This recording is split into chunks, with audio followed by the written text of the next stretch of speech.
What if the most connected generation in history is quietly perfecting the art of disappearance? Look around. You see them everywhere. The person who answers a call with a quick text. Can't talk. What's up? The friend whose message read receipt glows blue, but whose voicemail inbox is a digital tomb, filled with unheard echoes. On the surface, it looks like efficiency. It looks like control. A tidy life where communication happens on their terms, in their time. A modern virtue. But I want you to think about your own phone for a second. That little voicemail icon, the one with the number next to it. Do you let it sit? Does a small, almost imperceptible tension bloom in your chest when you see it? You are not alone. In fact, that tiny hesitation is the edge of a much deeper story. For some, the voicemail isn't a mailbox. It's a drawbridge, and they have pulled it up. This drawbridge protects a quiet, interior castle from sudden sieges of demand, from the unpredictable emotional weather of another human voice, loaded with tone, with need, with unscripted reality. It is a brilliant defense. But castles, by design, are also prisons. They create a profound silence. The very walls that keep the chaos out also starve the soul of the spontaneous, messy connection that reminds us we're alive. Psychology has a name for this state, though we often misuse it. It's not simple avoidance. It's a specific kind of emotional gatekeeping, a preemptive strike against potential overwhelm. It's the mind building a buffer zone in a world that feels relentlessly present. But why build this drawbridge in the first place? What quiet fear does that red icon truly represent? And if this is your castle, is there a way to lower the bridge, not to an invading army, but to a welcomed guest? That is the quiet journey we're going to take today.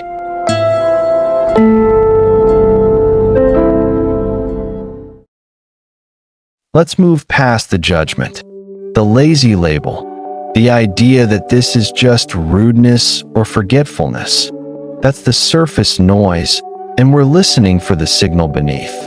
To never check voicemail is to make a conscious, or perhaps semi-conscious, choice to filter reality through text, to translate the human voice, with its cracks, its breaths, its hesitant pauses, into the safe, sterile neutrality of written words.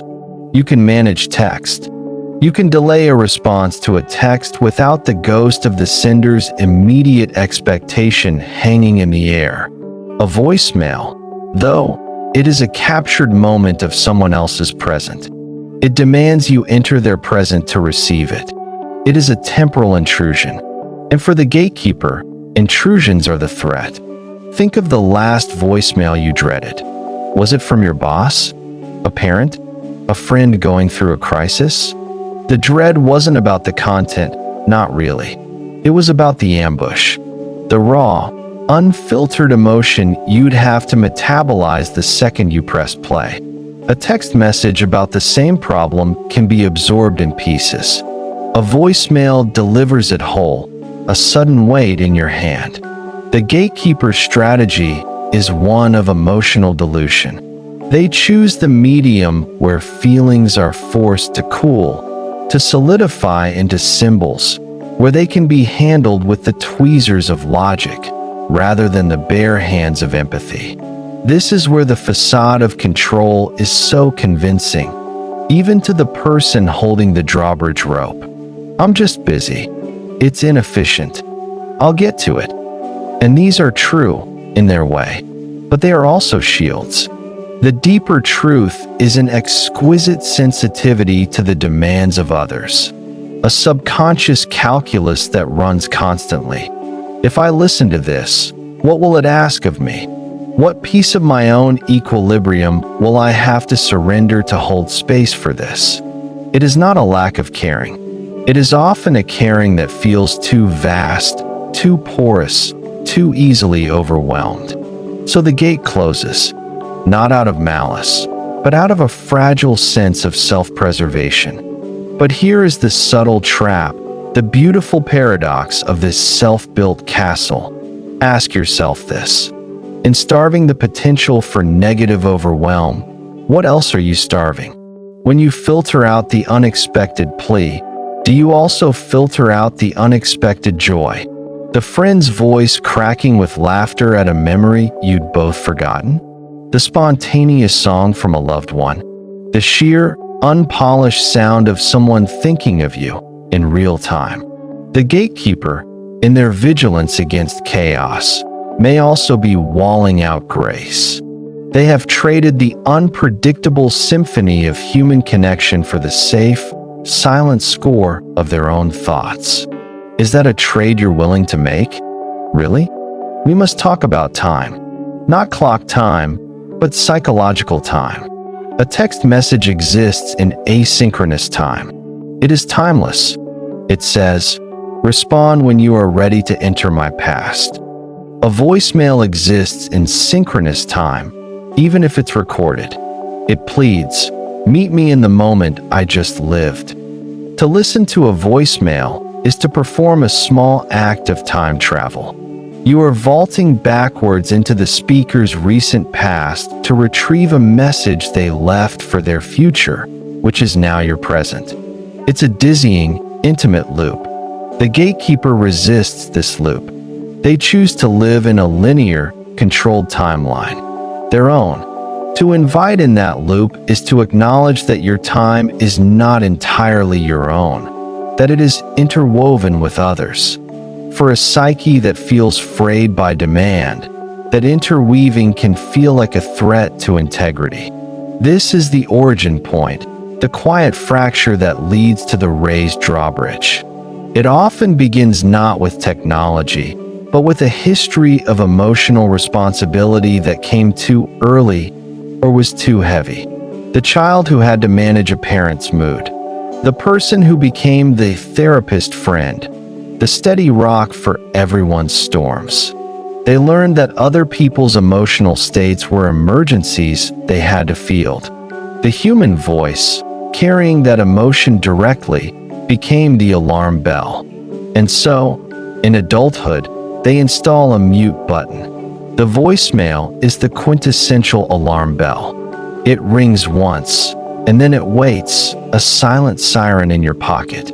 To not check it is to finally say, "I will not jump at the bell." It is a delayed rebellion against a lifetime of being on call. But the rebellion, like many, becomes its own tyranny. The self that is protected is also impoverished. It lives in a curated emotional landscape, safe, predictable, and quietly, achingly lonely. Because the price of never hearing a desperate cry is also never hearing a delighted, unprompted, "I just saw this, and it made me think of you." The very vulnerability they guard against in others is the same vulnerability that fosters deep bonding. They have, in a sense, solved the problem of painful connection by risking the loss of meaningful connection altogether. Let's pause here, because this is the crucial tension. Is this a pathology to be cured, or a boundary to be respected? What if I told you the answer is neither? What if the goal isn't to force the gatekeeper to drown in voicemails, but to help them discover that the drawbridge can have a door, a small, manageable one they can open when they choose?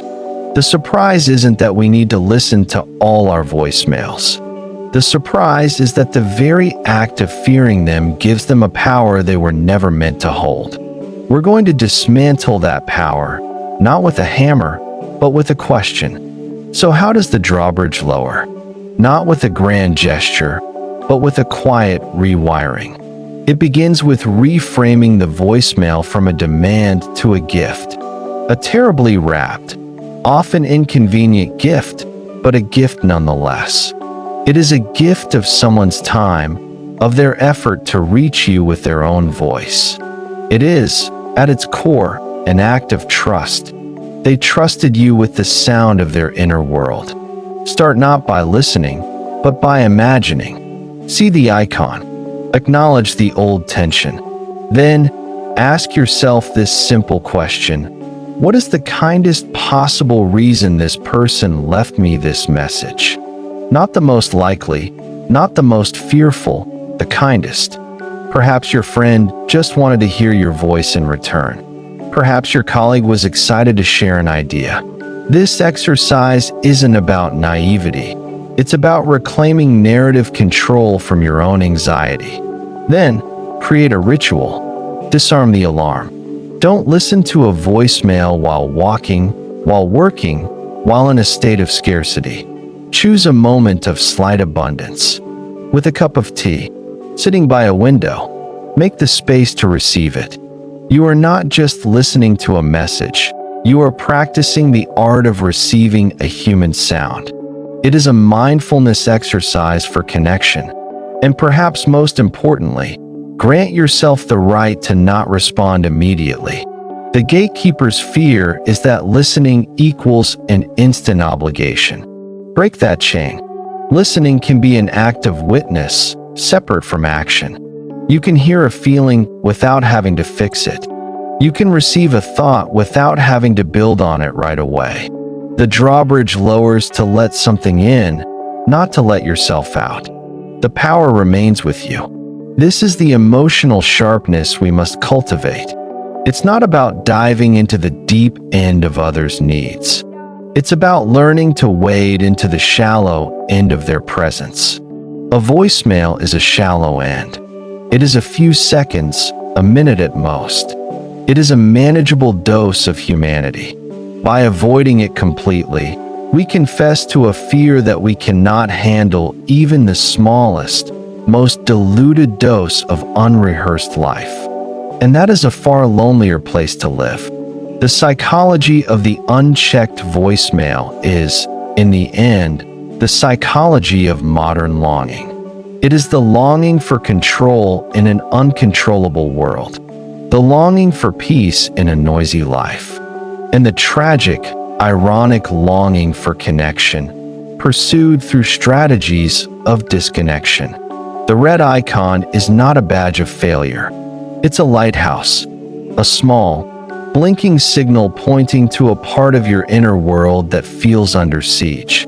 The work is not to smash the lighthouse, but to understand what shores it is trying to protect, and to ask if those shores might be willing, just occasionally, to welcome a gentle visitor.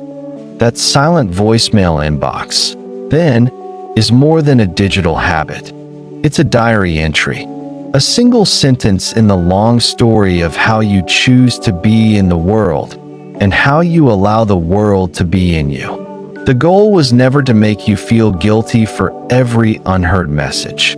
The goal was to offer a lens, to see that tiny, ignored notification as a symbol of a much bigger, more human struggle. The struggle to stay open in a world that sometimes hurts.